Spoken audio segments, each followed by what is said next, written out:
policy, it's not about trusting, it's about action. It's about things that you do.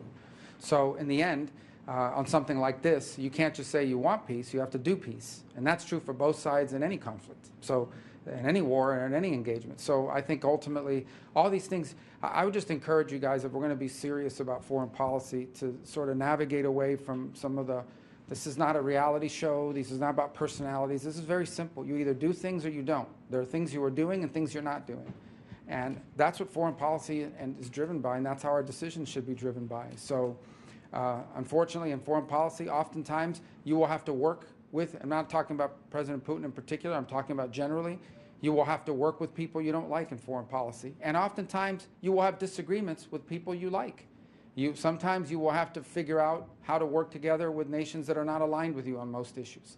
And in some other cases, you may find yourself unaligned on an issue with a nation that you work with very closely on a bunch of other things. That's not just now true today. That has been true throughout the history of mankind and certainly the relations between nation states.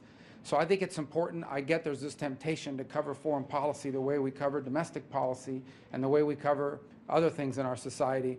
But foreign policy is about nation states pursuing what they have interpreted to be in their national interest. And balancing that is what the art of diplomacy and the work of foreign policy is all about. And so we need to sort of be mature and open-eyed and realistic without losing our idealism, without losing, what we hope the world will look like and want to shape it and be a part of.